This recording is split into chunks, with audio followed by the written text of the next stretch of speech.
살아계신 하나님 감사합니다. 주님의 자녀된 저희들 이 귀한 시간 하나님의 은혜를 사모하며 주님 전에 모이게 하셔서 주님의 이름을 부르고 주님을 찬양하게 하시니 진심으로 감사를 드립니다. 하나님, 육신을 가지고 살아가는 저희들이 이 땅을 살면서 여러 가지 문제를 만나고 고난을 당할 때마다 우리의 아버지 되시는 하나님께 기도하는 것이 당장 눈앞에 어떤 열매가 없다고 자꾸만 우리의 마음이 낙심이 되고 또 기도를 그만두고 싶을 때도 많이 있지만, 하나님, 그럴 때마다 우리의 생사화복이 전능하신 하나님의 손에 있음을 말씀하시는 살아계신 하나님의 말씀을 기억하게 하시고, 지금도 우리의 삶 가운데 가장 선하고 복된 길로 인도하시는 신실하신 하나님의 사랑을 기억하게 하셔서 믿음의 눈을 들어 주님을 바라보고 더 주님 의지하며 더 주님께 가까이 나아가는 우리 모두의 삶이 되도록 주님 도와주시옵소서. 이 밤에 여러 가지 기도의 제목들을 가지고 주님 앞에 나왔습니다. 부르짖어 기도하고 간구할 때에 하늘문 여시고 주님 응답하시고 역사하여 주셔서 우리가 걸어가는 이 믿음의 길, 이 순례의 길이 나 혼자 걸어가는 길이 아니라 나와 함께 하시는, 나보다 나를 더 사랑하시는 주님과 함께하는 은혜의 길임을 깨닫게 하시고 끝까지 포기하지 않고 믿음으로 잘 달려가는 우리 모두가 되도록 주님 도와주시옵소서. 살아계신 하나님의 말씀 앞에 섭니다. 오늘 나에게 주신 레마의 말씀으로 받게 하시고 그 말씀 붙잡고 믿음으로 순종하여 말씀 가운데 응답하시고 역사하시는 전능하신 하나님을 체험하며 살아갈 수 있도록 은혜 내려 주시옵소서. 감사드리며 예수님의 이름으로 축복하며 기도하옵나이다. 아멘. 오늘 이 밤 우리에게 주시는 하나님의 말씀은 시편 35편입니다.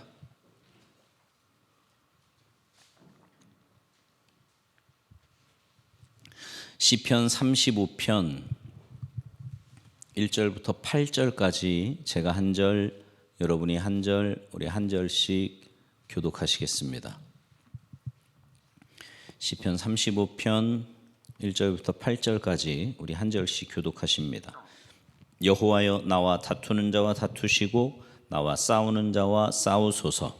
방패와 손 방패를 잡으시고 일어나 나를 도우소서. 창을 빼사 나를 쫓는 자의 길을 막으시고 또 내 영혼에게 나는 내 구원이라 이르소서. 내 생명을 찾는 자들이 부끄러워 수치를 당하게 하시며 나를 상해하려 하는 자들이 물러가 낭패를 당하게 하소서. 그들을 바람 앞에 겨와 같게 하시고 여호와의 천사가 그들을 몰아내게 하소서. 그들의 길을 어둡고 미끄럽게 하시며 여호와의 천사가 그들을 뒤쫓게 하소서. 그들이 까닭 없이 나를 잡으려고 그들의 그물을 웅덩이에 숨기며 까닭 없이 내 생명을 해하려고 함정을 팠사오니 멸망이 순식간에 그에게 닥치게 하시며 그가 숨긴 그물에 자기가 잡히게 하시며 멸망 중에 떨어지게 하소서. 아멘. 할렐루야. 오늘 이 밤에 하나님의 은혜를 사모하여 주님 전에 모이신 여러분 모두에게 하나님의 크신 은혜와 사랑과 축복이 함께 하시기를 주님의 이름으로 축원합니다. 옆에 있는 분들 앞뒷 분들과 인사하시겠습니다. 참 잘 오셨습니다. 영혼을 구원하고 열방을 회복합시다. 인사하세요. 네.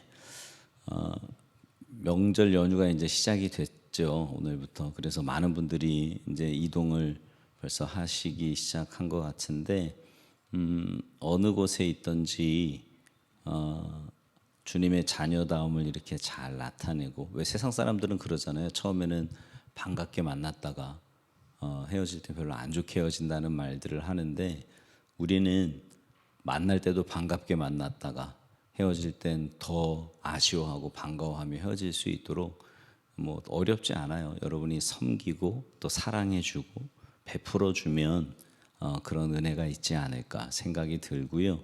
여러분이 가는 곳마다 그리스도인답게 나누고 베풀고 또 사랑하고 섬기며 살아가는 귀한 명절의 기간이 되었으면 좋겠습니다.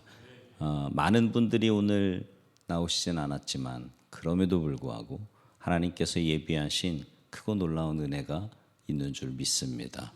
말씀으로 우리 함께 은혜 받고요. 또 이렇게 매주 금요일마다 이렇게 하나님 앞에 기도할 때 마귀는요 그런 마음 주거든요. 기도한다고 되냐?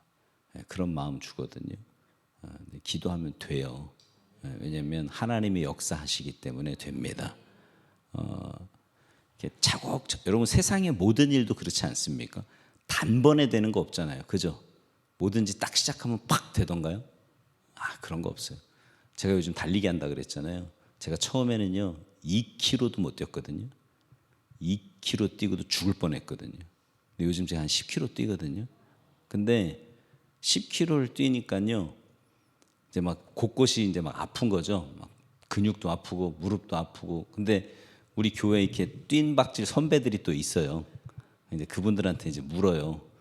나 10km 뛰었더니 막 종아리도 아프고 허리도 아프고 했더니 정상이래요. 뛰는데 그만큼 뛰는데 안 아픈 건 이상한 거라고 괜찮대. 뛰자마자 이러면 어디가 다친 거지만 뛰고 난 다음에 아픈 거. 제가 뭘 얘기하고 싶은 거냐면 우리가 가는 길에 하나 둘 쌓일 때요 혼자가 힘들면 그래서 소그룹도 있는 거고요. 이렇게 교회 공동체 옆에서 괜찮아 그런 거야. 원래 기도하다 보면 그런 마음 드는 거야. 열심히 해 같이 하자 이러고는 북돋아 주면 모이기에 힘쓰고 함께 기도하고 이렇게 하면서 주님 나라 갈 때까지요 그 믿음의 길 순례의 길을 걸어가면 그때마다 때를 따라 돕는 은혜를 허락해 주시고요 필요한 손길을 붙여 주시고요 필요한 은혜를 허락해 주실 줄 믿습니다. 그거 보면서 가는 거예요. 그거 보면서 단박에 뭐가 팍. 여러분 약도 그렇잖아요. 약도 서서히 낫게 하는 게 약이지 먹는데 그 마약이지. 그죠? 뭐든지 그래요. 원리가. 그러니까 매일매일의 삶을 물론 지금 힘들 때는 당장 낫으면 좋겠잖아요. 특히 지금 몸이 막 아파. 낫으면 좋겠죠. 경제적으로 힘들어요. 풀렸으면 좋겠죠. 그러나 하나님의 때가 있고 우리가 밟아야 될 그런 길이 있는 거니까 기도하시면서 믿음으로 끝까지 잘 달려가시는 주님 앞에 딱 섰을 때 믿음의 길 잘 달려왔다고 주님께 칭찬받는 여러분 모두가 되시기를 주님의 이름으로 축원합니다. 프랑스 작가인 빅토르 위고 아마 한 번쯤 들어보셨을 텐데요. 이 빅토르 위고가 인생에는 세 가지 싸움이 있다고 이야기를 합니다. 그러면서 그 세 가지 싸움에서 우리는 반드시 이겨야 된다 그런 말을 하는데요. 작품을 통해서 우리가 싸우는 싸움을 설명을 했는데 첫 번째 싸움은 뭐냐면 자연과 인간의 싸움입니다. 인간이 산다는 건 자연과의 끊임없는 투쟁이라는 것을 바다의 일꾼들이라는 책을 통해 설명을 했어요. 두 번째 싸움은 뭐냐면 인간 대 인간의 싸움입니다. 이것은요 93년이라는 작품을 통해서 설명을 했는데요. 개인과 개인의 생존 경쟁에서부터 국가 간 혹은 민족 간의 싸움 혹은 이데올로기 간의 싸움이 끊임없이 인간과 인간 사이에서 일어나는 싸움이다. 그렇게 설명을 했습니다. 세 번째는 자신과의 싸움이라 그랬어요. 이게 사실은 가장 중요하면서도 가장 힘든 싸움이래요. 맞죠? 네. 나와의 싸움. 빅토르 위고는요 이 세 번째 싸움을 레미제라블이라는 작품을 통해서 설명을 했습니다. 인간의 마음에는 선한 자와 나쁜 자, 그러니까 선한 나와 나쁜 내가 있는데 이 레미제라블을 통해서 결국 선한 장발장이 악한 장발장을 이겼다는 거예요. 우리는 우리 안에 일어나는 싸움을 통해서 이와 같이 승리해야 된다 이걸 가르쳤습니다. 이런 작품만이 아니라 인간의 싸움에 대해서 이야기하는 작품들이 굉장히 많이 있어요. 여러분 혹시 보셨는지 모르겠는데 2006년도에 상영된 싸움의 기술이라는 영화가 있었습니다. 아십니까? 네. 성경만 보시나요? 거기 보면 전설적인 싸움의 고수 오판수가 등장을 합니다. 진짜 잘 싸우거든요. 저도 이렇게 중간중간에만 조금만 봤는데 이 오판수가요 소년 병태에게 싸움을 가르쳐줘요. 왜냐하면 병태라는 애가 맨날 얻어맞고 다니거든. 그러니까 싸움을 이제 잘하고 싶은 거지. 가르쳐 달라. 하여튼 이제 싸움을 가르쳐 주는데 그 중에 이제 이런 대사가 있습니다. 살아가는 인생 그 자체가 싸움인 거야. 이런 말을 해요.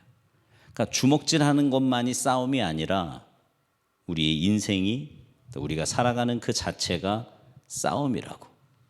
그런 인생들이 살아가는 세상은 하나의 싸움판이다. 그런 이야기를 그는 이 영화를 통해서 우리에게 전해줍니다. 정말 그렇지 않습니까? 이 말들이 충분히 공감이 돼요. 사는 게 싸움이에요. 그죠? 사는 게 싸움. 크고 작은 싸움의 연속이 있죠. 자, 그러면 이런 싸움에서 우리가 이기려면 어떻게 해야 될까요? 세상의 모든 싸움에도 또 인생의 싸움에도 나름의 싸우는 방법, 싸움의 기술이라는 것이 있는데 성경도요 우리에게 이 인생의 싸움을 이기는 방법을 말하고 있다는 거죠. 오늘 본문을 통해서 보고자 하는 게 바로 그겁니다. 여러분 오늘 본문을 지은 이 다윗도 보면 그의 인생은 싸움의 연속이었잖아요. 그죠? 어린 시절 광야에서 목동으로 살면서 양을 공격하는 짐승들과 싸우면서 싸움의 방법을 익힙니다. 골리앗을 물맷돌 하나로 쓰러뜨리잖아요. 그죠? 그리고 난 다음부터는 전쟁터에서 계속 싸워요. 20대 시절을 꼬박 사울 왕에게 쫓겨다니면서 늘 싸우는, 늘 긴장하는 험한 세월을 살았습니다. 왕이 된 후에는 편했나요? 아니요. 주변 국가들하고 계속 싸웠어요. 여러 정적들과 싸워야 했고요. 자기 속에 일어나는 그런 죄악과도 끊임없이 싸워야 했습니다. 그 중에서 오늘 본문은 다윗이 사울 왕에게 쫓겨다닐 때 지은 시입니다.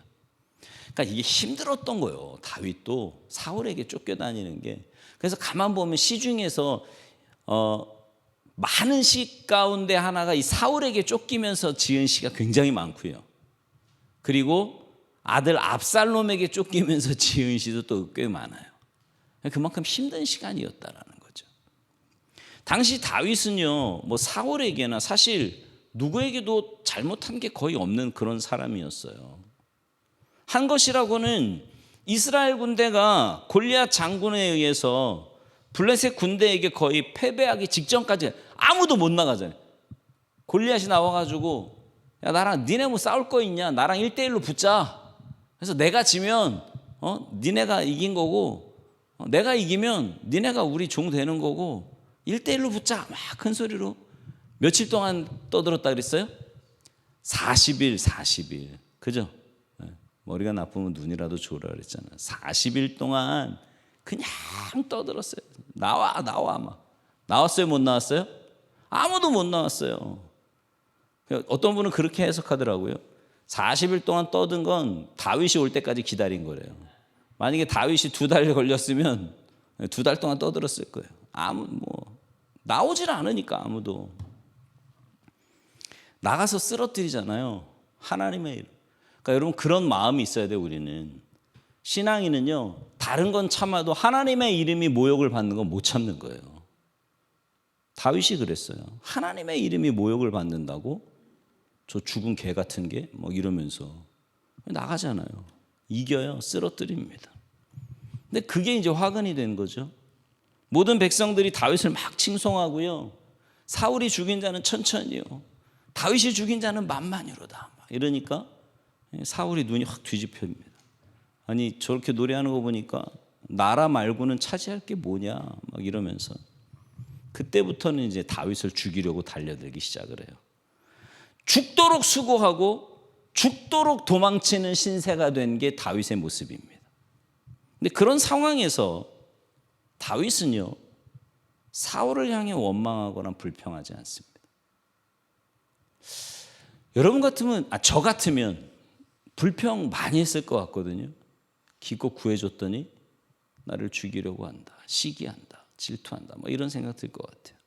또 사울 편에 서서 자신을 미워하고 괴롭히는 사람들을 향해서 내가 도대체 잘못한 게 뭐냐 따져 묻지도 않아요. 또 누군가를 찾아가서요 자기 억울함을 막 호소하지도 않습니다. 사무엘 붙잡고 이럴 수가 있습니까? 막 이러고 억울함을 호소할 것 같은데 그러지도 않아요. 했다 하면 오직 하나님께 기도하는 것뿐이었습니다. 이게 믿음의 사람의 모습이라는, 그게 전부예요. 그런데도요, 원수들의 공격은 그치지 않았고요. 거짓되고 위선되고 악한 사람들은 다윗을 계속 죄인으로, 나쁜 사람으로 몰아가고 있는 그런 상황이 점점 더 심해지고 있는 거예요. 그런 상황에서 다윗은 어떻게 했을까요? 여러분 같으면 어떻게 하실래요? 여러분이 다윗 같으면 어떻게 하시겠어요? 그걸 보여주는 게 이제 오늘 본문 말씀입니다. 자, 오늘 본문 시편 35편 1절에서 3절 말씀을 같이 읽겠습니다. 함께 읽죠. 시작. 여호와여, 나와 다투는 자와 다투시고 나와 싸우는 자와 싸우소서. 방패와 손 방패를 잡으시고 일어나 나를 도우소서. 창을 빼사 나를 쫓는 자의 길을 막으시고 또 내 영혼에게 나는 내 구원이라 이르소서. 아멘. 무슨 말이에요? 사울을 중심으로 지금 다윗과 다투고 있는 사람들이 정말 많았지만 다윗은요, 그들과 직접 맞붙지 않았다라는 말입니다. 하나님께 그 문제를 아뢰면서, 하나님, 저는 싸우고 싶지 않습니다. 싸우시려거든 다투시려거든 하나님이 다투시고 하나님이 싸우시옵소서. 이게 오늘 본문이 말하는 우리 인생 싸움의 첫 번째 법칙이에요. 싸움의 첫 번째 원칙. 다윗이요, 자기가 직접 싸우지 않고 나와 다투는 자와 다투시고 나와 싸우는 자와 싸워달라고 하는 데는 두 가지 이유가 있습니다. 첫 번째, 내 원수가 곧 하나님의 원수는 아니라는 깨달음이 다윗에게 있었어요. 여러분, 누가 나를 막 미워하는 사람이 있어요. 그 사람이 하나님하고 원수일까요? 질문이 이해가 잘 안 되세요? 내 원수가 나한테 잘못하는 사람이 하나님하고 원수입니까? 아니에요. 물론 그럴 수도 있어요. 그죠? 그럴 수도 있는데 아닐 수도 있잖아요. 내 원수를 하나님의 원수인 것처럼 몰아가는 그런 어리석음을 나는 저지르지 않겠습니다. 그런 의미가 이 속에 있는 거고요. 또 하나는 나와 다투는 자와 다투시고 나와 싸우는 자와 싸워달라. 이 말은요, 우리 중에 그 누구도 사람을 재판하고 판결하고 형을 내릴 만한 자격이 우리에게는 없다는 거예요. 오직 그 자격은 하나님께만 있는 거거든요. 근데 우리는요, 나를 좀 힘들게 하는 사람, 내게 좀 잘못하는 사람을 보면 어느새 내가 재판장이 돼 있어요. 그죠? 그 사람에 대해서 판단합니다. 이건 이러니 저건 저러니. 아무리 나를 미워하고 아무리 나를 괴롭히는 자라도 하나님, 내가 어떻게 저들을 재판합니까? 내가 어떻게 심판합니까? 하나님, 주님께서 친히 다투어 주시고 주님이 싸워 주시옵소서. 그렇게 그 문제를 하나님 앞에 올려드리고 있는 겁니다. 여러분의 인생 싸움에도 생각지 않은 일들이 참 많이 벌어지지 않습니까? 생각지 못한 사건들, 생각지 못한 사람들이, 나는 전혀 의식하지 못하는 수많은 일들이 시시각각 우리 가운데 일어난단 말이에요. 그러나 그럴 때마다 우리의 방법은 뭐냐면 하나님께 맡기는 거예요. 하나님께 맡기는 겁니다. 왜요? 하나님은요, 자기 편에게는 권능의 방패가 되어서 막아주시는 분이시고요, 그리고 그의 적들은 강력한 창으로 공격해 주시는 분이기 때문에 그렇습니다. 그러니까 여러분, 우리가요, 여러분이 싸울 필요가 없다는 거예요. 어떤 공격을 해와도 내가 공격하지 않고 하나님께 오롯이 올려드리면 막을 것은 하나님이 막아주시고 공격할 건 하나님이 공격해 주실 것을 믿기에 다윗은 이 첫 번째 법칙을 우리에게 말하고 있는 겁니다. 여러분이 싸우려고 하지 마십시오. 제가 오늘 새벽에도 그런 말씀 드렸잖아요. 여러분이 싸우는 거하고 하나님이 싸우는 거하고 어느 쪽이 더 무서워? 말해 뭐예요, 그죠? 근데 우린 자꾸 내가 하고 싶잖아, 그죠? 내가 손봐주고 싶죠. 하지 마세요. 그거 원하시지 않아. 우리는 우리가 재판장이 되어서는 안 돼요. 이게 첫 번째 법칙이고요. 이제 4절부터 8절 우리 한 절씩 좀 교독해 봅시다. 자, 오늘 본문 4절부터 8절. 내 생명을 찾는 자들이 부끄러워 수치를 당하게 하시며 나를 상해하려 하는 자들이 물러가 낭패를 당하게 하소서. 그들을 바람 앞에 겨와 같게 하시고 여호와의 천사가 그들을 몰아내게 하소서. 그들의 길을 어둡고 미끄럽게 하시며 여호와의 천사가 그들을 뒤쫓게 하소서. 그들이 까닭없이 나를 잡으려고 그들의 그물을 웅덩이에 숨기며 까닭없이 내 생명을 해하려고 함정을 파싸. 함께합니다. 멸망이 순식간에 그에게 닥치게 하시며 그가 숨긴 그물에 자기가 잡히게 하시며 멸망 중에 떨어지게 하소서. 아멘. 다윗은요, 하나님께서 원수를 어떻게 처리하시면 좋을지를 지금 기도하고 있는 거예요. 그러니까 이제 하나님께 싸움을 맡겼잖아요. 맡기면서 맡아주세요. 이걸로 끝나는 게 아니고요. 어떻게 사시면 그러니까 결론적으로 말하면 그들이 행한 대로 갚으시라는 말을 지금 하고 있는 겁니다. 그들에게 수치를 당하게 하셔라, 낭패를 당하게 하시라, 가벼운 결을 불어버리듯이 불어버리시라, 여호와의 천사가 끝까지 뒤쫓아가서 그들이 실패하게 만들어달라. 그러니까 가만 보면 다윗도요 참 잔인한 데가 있어, 그죠? 하나님한테 맡기면서요, 자기가 하고 싶은 거 다 얘기해 여기다가.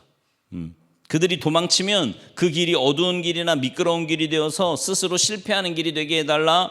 그리고 그들이 다윗을 잡으려고 그물을 치고 웅덩이를 팠는데 거기에 빠지는 게 다윗 자신이 아니라 판 그 인간들이 되게 해달라. 이 모든 재앙들이 그들에게 닥치게 해달라고 기도합니다.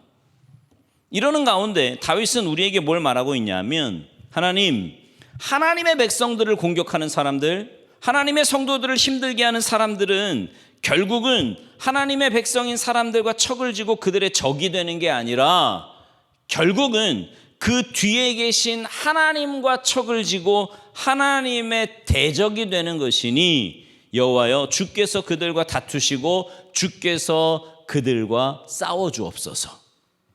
그러면서 이 문제를 하나님께 올려드리는 것, 이것이 다윗이 싸우는 방법 제1원칙입니다. 여러분 인생에 여러분을 힘들게 하는 사람이 있습니까? 여러분의 삶에 문제가 있으십니까? 여러분이 싸우려고 하지 마시고 하나님께 올려드리시기 바랍니다. 하나님께 올려드리면 하나님이 싸우시는 거예요. 하나님께 올려드리면 하나님이 싸우신다. 시작. 여러분이 싸우려고 하면요 피차 피곤하고 힘들어요. 하나님께 올리세요. 그리고 구체적으로 기도하세요. 이렇게 다윗처럼 하나님 난 저 인간이 이랬으면 좋겠습니다. 막 이러면서 한번 기도해 보세요. 근데 나중에는 그 기도가 또 바뀔 거야. 바뀌기는. 그죠? 두 번째 원칙.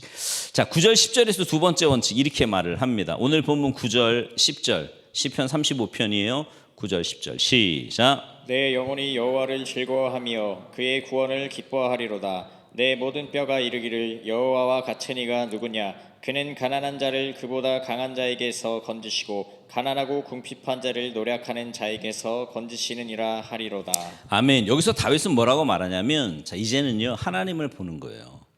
이 본문 바로 앞까지 다윗은 내 상황, 내 문제, 나를 괴롭히는 그걸 막 계속 보다가 기도하는 가운데 이제 그들을 보는 게 아니고 눈을 들어 하나님을 보고 있는 겁니다. 그러니까 이게 기도의 원리예요.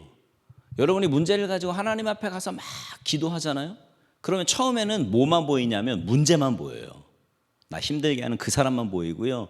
나를 지금 괴롭히는 이 상황만 보이고요. 이 고난만 보이고 문제만 보인다고. 근데 계속 그 문제를 놓고 하나님 앞에 기도하다 보면 그 다음에는 뭐가 보이냐면 이제 하나님이 보이기 시작을 해요. 하나님. 그러면서 뭐라고 이야기하냐면 내가 여호와를 즐거워하겠습니다. 내가 여호와를 기뻐하겠습니다. 내 모든 뼈가 하나님과 같은 이가 누구냐라고 말하도록 만들겠습니다. 이렇게 말을 하는데 여기서 뼈라고 하는 것은요 시적인 표현으로 내 영혼, 내 존재라는 뜻도 있지만 시편 51편 8절에 보면 이런 말씀이 있거든요. 같이 한번 읽어보죠. 시작. 내게 즐겁고 기쁜 소리를 들려주시사 주께서 꺾으신 뼈들도 즐거워하게 하소서. 이걸 보면 내가 지금 너무 힘들고 괴로운데 하나님을 생각하니까 내 고달픈 삶 속에 내 힘들고 어려운 뼈 속에서부터 주님 때문에 회복이 일어납니다. 주님 때문에 기쁨이 일어납니다. 찬송이 일어납니다. 이렇게 말하고 있는 거예요. 그러니까 지금 무슨 말을 하냐면 나를 괴롭히는 사람들 도대체 왜 괴롭히는지 무엇 때문에 그러는지 알 수 없는 상황에서 하나님 앞에 기도하면서 하나님을 깊이 묵상하니까 내 뼛속 깊이에서부터 주님을 찬양하는 것이 우러나온다라는 것을 다윗이 지금 고백하고 있는 거죠. 여러분, 이게 저와 여러분의 모습이어야 돼요. 우리에게 문제가 생기고 어려움이 생기고 갈등이 생기고 어떤 사람이 까닭없이 나를 미워하고 모함하고 손가락질하고 이런저런 일이 벌어질 때 견디기 힘들잖아요. 여러분, 애매하게 고난을 받는 것처럼 힘든 일이 없어요. 차라리 내가 잘못했으면, 내가 잘못해서 받는 고난이라 그러면, 그죠? 그러면 인정하기가 쉽잖아요. 당해도 싸지, 나는. 당해도 싸지. 근데 그게 아니에요. 그냥 왜 그런 사람 있잖아요. 괜히 와서 시비 거는 사람. 꼴 보기 싫대. 그런 사람들 나를 힘들게 해요. 그런 상황 가운데 다윗은 뭘 하냐면 그 인간을 보는 게 아니고요, 하나님을 보는 거예요. 하나님을 바라보면서 내 뼛속에까지 하나님을 찬송함이 우러나옵니다. 이게 우리가 싸우는 방법이라는 거죠. 그러니까 결국 다윗이 두 번째로 이 모든 상황을 하나님의 눈으로 바라보는 거예요. 처음에는 왜 저들이 저러는지, 왜 저들이 나를 괴롭게 하는지, 그 사람이 내게 왜 이러는지 사람과 상황과 문제만 보다가 이제 그는 하나님을 바라보는 겁니다. 그러니까 여러분, 이게요, 아까도 말씀드렸듯이 기도하는 사람의 성장의 모습이에요. 하나님의 눈으로, 하나님의 관점으로 지금 이 문제와 상황을 바라보는 그 자리에까지 이르게 된 거예요. 그래서 이게 중요합니다. 아까 말씀드린 것처럼 너무 힘들고 어렵고 괴로우면은요, 자기 연민에 빠집니다. 감정이 주체를 못해요. 그 사람이 미워 죽겠죠. 그런 일들이 우리에게 벌어지는데 다윗은 그 상황에서 하나님의 눈으로 찬찬히 이 문제와 상황을 바라보면서 뼛속 깊은 곳에서부터 찬양을 회복하고 있는 겁니다. 찬양을. 여러분, 이게 쉬운 일입니까? 듣기 싫죠? 아마 특별히 지금 마음속에 이렇게 뭔가 사람과의 관계나 뭔가의 어려움을 겪고 있는 분들은 이런 설교를 들으면 이렇게 부담이 돼요. 오늘 새벽에도 그런 말씀 드렸잖아요. 새벽에도 미워하는 사람, 나를 힘들게 하는 사람을 뭐 하래요? 축복하래요. 축복하래요. 그리고 그들과 함께 기뻐하래요. 그들과 함께 울어주래요. 이게 뭔 말 같지도 않은 소리예요. 네? 아니, 날 힘들게 하는 사람을 어떻게 축복해? 축복이 돼요? 돼요, 안 돼요? 난 안 되던데. 안 돼요. 근데 그렇게 하래요. 얼마나 힘들어요. 특별히요, 11절 이하에 보면 그가 하나님을 이렇게 찬양하는 게 쉽지 않다는 걸 말해요. 악인들이 어떻게 자기에게 악을 행했는지, 얼마나 상세하게 악인들이 자기를 괴롭히고 있는지를 이야기한다니까요. 여러분, 사실 다윗은요, 사울의 충신이에요. 그가 한 거라고는 사울 왕을 위해, 이스라엘 민족을 위해 목숨 걸고 싸운 거라고. 물론 다윗이 하나님의 이름이 모욕을 당하니까 눈이 뒤집어져서 나갔지만 인간적인 눈으로 보면 그 목숨 걸고 나간 거잖아요. 어떻게 이겨 다윗이 골리앗을? 근데 결국 그렇게 나갔단 말이에요. 이겼어요. 근데 그가 받은 건 뭐예요? 사울의 미움이고, 막 앉아있는데 창 던져서 죽이려고 그러고, 이런 거 아닙니까? 그러나 그 모든 상황 속에서요, 다윗은 자기를 죽이려고 하는 자들에게 악으로 갚지 않습니다. 선으로 갚아요. 오히려 그들을 축복합니다. 그리고 사울을 죽일 수 있는 기회가 몇 번 있었잖아요. 죽여요, 안 죽여요? 안 죽여요. 여러분, 딱 기회가 딱 주어지니까 옆에 있는 사람들은 뭐라 그래요? 하나님이 주신 기회래요. 하나님이 드디어 당신의 손에 저 인간을 붙였으면, 그럴싸하잖아, 그죠? 네, 그래서 분별을 잘해야 돼. 옆에서 하는 말을 다 하나님의 음성으로 들으면 안 된다니까. 네. 대적들이 병들었을 때요, 굵은 베옷을 입고 금식기도 합니다. 여러분, 사울이 죽었을 때 다윗이 애곡해서 그 애가를 지었던 거 기억나십니까? 사울을 죽인 자를 오히려 죽였어요.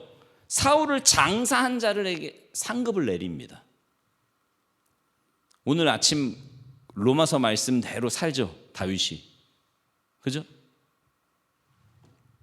무슨 말이냐면 그 상황 속에만 처해 있으면, 그 사람과 맞붙어 있으면 이럴 수 없어요.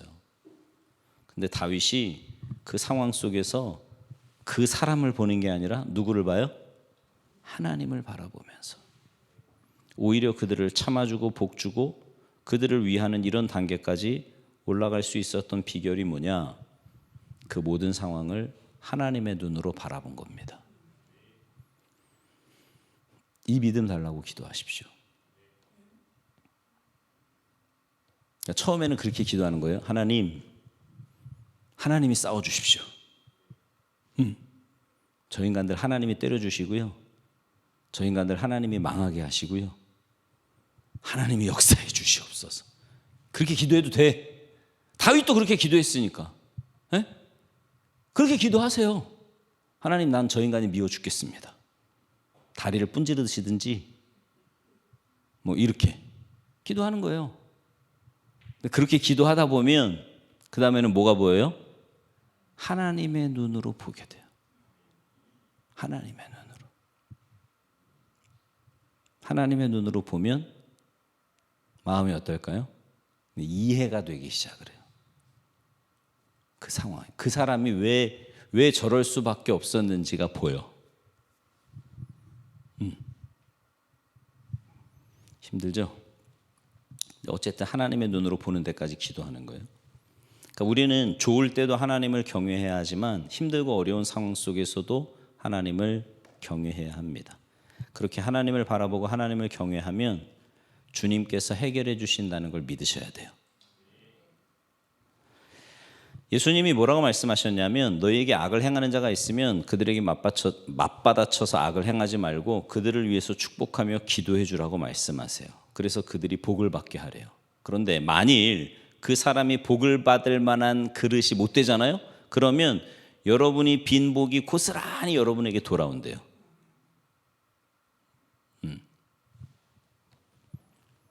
그러니까 너에게 악을 행하는 사람이 있거든. 어쩌면 또 다른 기회라고 생각하고 아낌없이 복을 빌어주라는 거죠. 그러면 여러분 어때요? 여러분을 그렇게 힘들게 하는 사람이 여러분의 빈 복을 받을 만한 그릇이 되겠어, 안 되겠어? 어떨 것 같아? 여러분을 그렇게 이유 없이 괴롭히고 힘들게 하는 사람이라면 여러분이 복을 빌어줄 때 그 복을 받을 만한 그릇이겠어요? 절대로 아니거든요. 그럼 그 빈 복이 다 누구에게 와요? 나에게 오는 거예요. 복은 많이 빌어줄수록 좋아. 네? 많이 빌어줄수록. 네. 기도하면서 복을 많이 빌어줘. 오늘 다윗이 우리에게 그 얘기를 하지 않습니까? 정말 진심으로 그들을 위해주고 복을 축복해 주었더니 그 복이 자기에게로 돌아온다는 거예요. 이 부분이 이제 오늘 본문에서 제일 중요한데, 오늘 다윗이 우리에게 가르쳐주는 싸움의 기술이 뭐예요? 뭐 주먹은 이렇게 쳐야 되고 뭐 이렇게 막 이런 거 말하지 않아요. 싸움의 기술이. 그 모든 상황 속에서 하나님을 똑바로 보고 하나님을 경외하면서 깨어 있을 때 하나님이 너의 방패가 되어 그 공격을 막아줄 것이고 하나님이 너의 창이 되어서 그들을 무찔러 줄 것이기 때문에 너가 해결해야 될 싸움의 방법은 여호와를 바라보고 하나님께 맡기는 것이다. 이게 우리가 싸워야 될 싸움의 방법이다. 이렇게 말씀합니다. 이솝우화 해 바람 이야기 여러분 들어보셨죠? 이솝우화, 그죠? 해와 바람이 친했던 것 같아. 그러니까 서로 내기도 하고 그러지. 둘이 친했는데 온화한 해와는 달리 바람은 늘 시샘이 많아. 그래서 해보다 자기가 강한 존재라고 늘 자랑을 하는 거예요. 친구들 중에도 그런 친구들 있잖아요, 그죠? 쥐뿔도 없으면서 막 센 척하는 애들. 바람이 그랬던 것 같아요. 내기를 제안합니다. 마침 한 사람이 두툼한 외투를 입고 걸어가는데 바람이 뭐라고 말해요? 저 사람 외투를 벗기는 쪽이 센 쪽이라고 하자. 그러면서 자기가 먼저 하겠다. 바람을 붑니다. 바람을 불어요. 그러니까 그 사람이 어떻게 해요? 더 옷을 막 여미는 거예요. 이번에는 막 거의 태풍급으로 막 난리가 났습니다. 그러면 그럴수록 이 남자는 옷깃을 더 여며요. 지쳐가는 바람에게 해가 말하죠. 야, 내 차례니까 너 저 옆에 가 있어. 저리가. 그러면서 따뜻하게 해를 내리쬐입니다. 점점점 강하게 햇빛을 내리쬐니까 이 남자가 단추를 하나 둘 풀더니 급기야는 어떻게 해요? 내체를 봤어요. 여러분, 사실은요, 우리가 싸우는 방법이 이거라는 거예요. 누군가 나를 공격하거나 나를 힘들게 할 때 맞받아치는 거, 이건 세상의 방식입니다. 우리의 방식은 뭐예요? 하나님 앞에서 기도로, 사랑으로, 주님의 방법으로 그를 녹여내는 것. 이게 우리의 싸움의 방법입니다. 여러분, 유능제강이라는 말 혹시 들어보셨습니까? 유능제강. 무슨 말이냐면 부드러운 것이 강한 것을 이긴다. 노자의 도덕경에 나오는 말인데요. 이 말을 우리 그리스도인들은 이렇게 바꾸면 어떨까 싶습니다. 기능제강, 기도가 능히 강한 것들을 이길 수 있다. 신능제강, 믿음이 능히 강한 것들을 이길 수 있다. 이게 우리의 싸움의 방법이라는 거죠. 여러분, 그것이 오늘 주님께서 우리에게 말씀하시는 두 번째 싸우는 방법, 이기는 방법이고요. 세 번째는 뭐냐면 오늘 본문 마지막 부분에 보면 다윗이요, 마지막으로 자기 자신을 살피고 있습니다.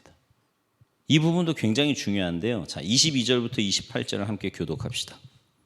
시편 35편 22절부터 28절까지 우리 한 절씩 교독하겠습니다. 여호와여, 주께서 이를 보셨사오니 잠잠하지 마옵소서. 주여, 나를 멀리하지 마옵소서. 나의 하나님 나의 주여, 떨치고 깨셔서 나를 공판하시며 나의 송사를 다스리소서. 여호와 나의 하나님이여, 주의 공의대로 나를 판단하사 그들이 나로 말미암아 기뻐하지 못하게 하소서. 그들이 마음속으로 이르기를 아하 소원을 성취하였다 하지 못하게 하시며 우리가 그를 삼켰다 말하지 못하게 하소서. 나의 재난을 기뻐하는 자들이 함께 부끄러워 낭패를 당하게 하시며 나를 향하여 스스로 뽐내는 자들이 수치와 욕을 당하게 하소서. 나의 의를 즐거워하는 자들이 기꺼이 노래 부르고 즐거워하게 하시며 그의 종의 평안함을 기뻐하시는 여호와는 위대하시다 하는 말을 그들이 항상 말하게 하소서. 함께합니다. 나의 혀가 주의 의를 말하며 종일토록 주를 찬송하리이다.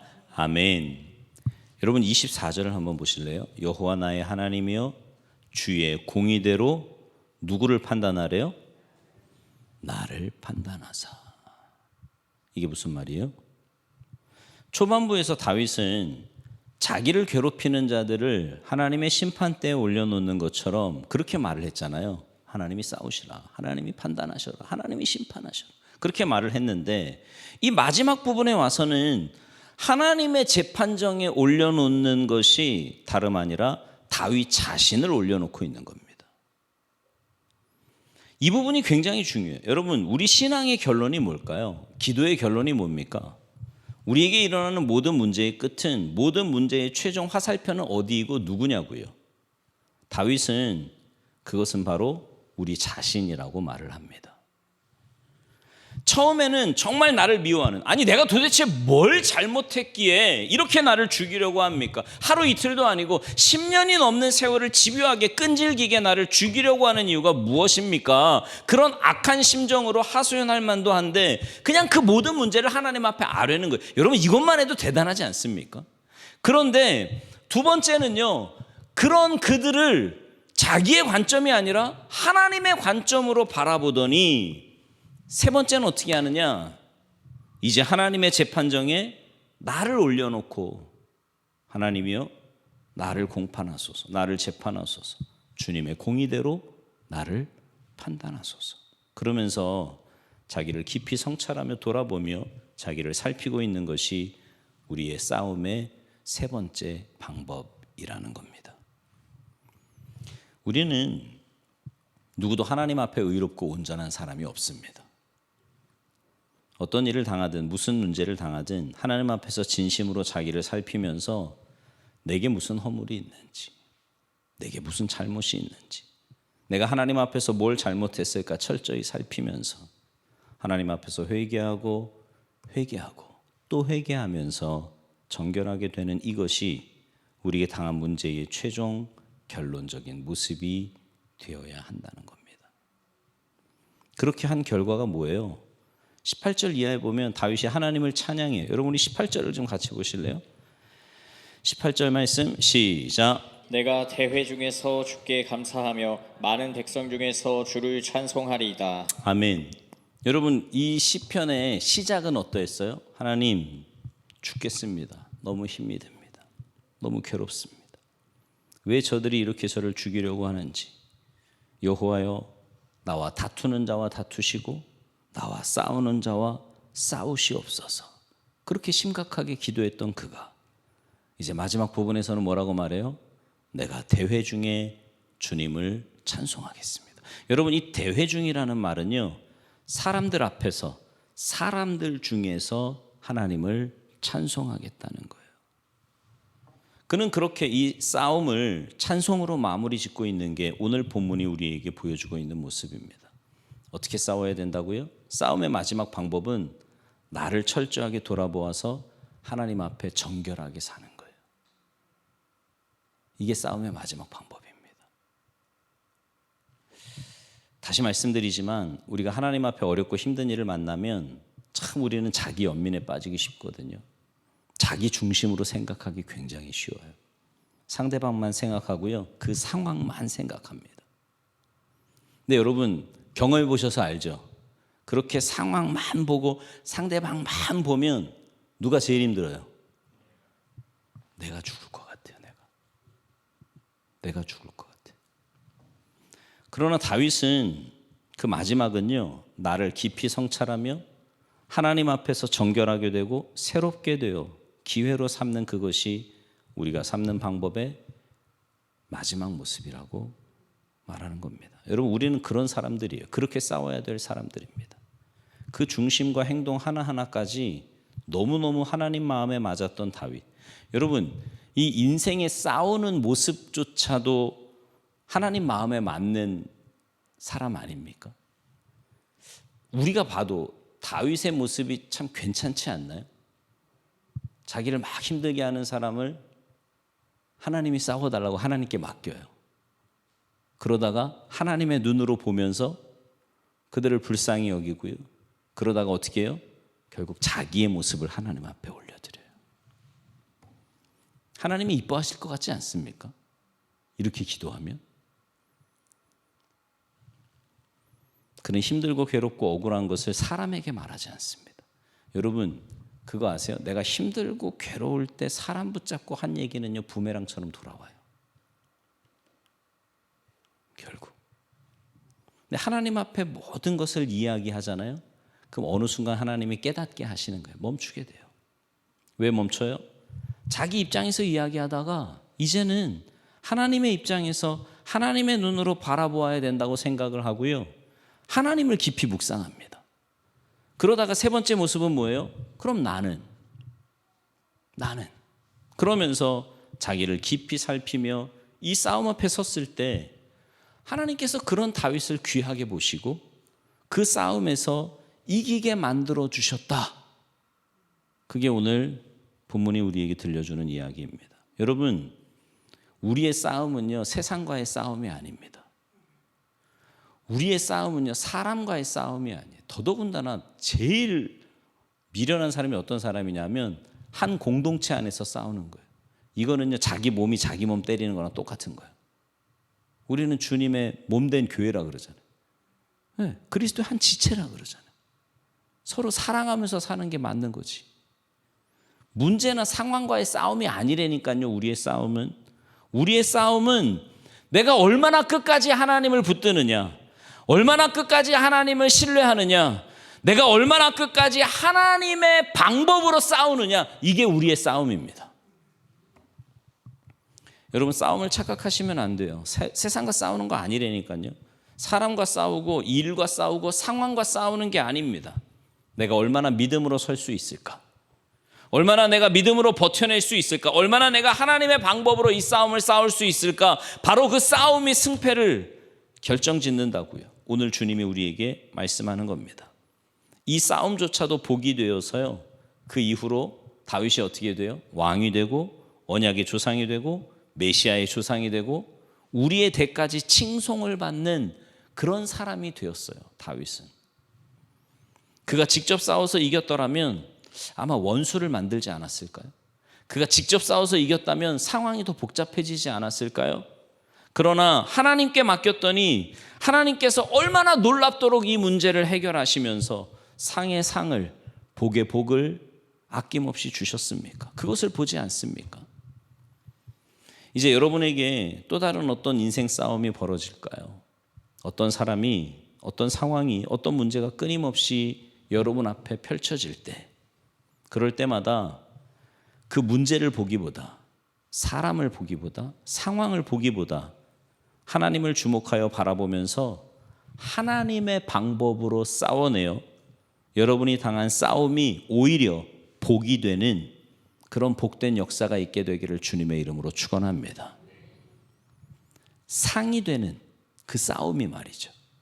새로운 기회가 되는 복된 역사가 있기를 주님의 이름으로 축원합니다. 또 복이 되게 하실 그 하나님을 기대하면서 하나님의 방법으로 맞서서 기어코 주님의 은혜와 복을 누리는 여러분 모두가 되시기를 주님의 이름으로 축원합니다.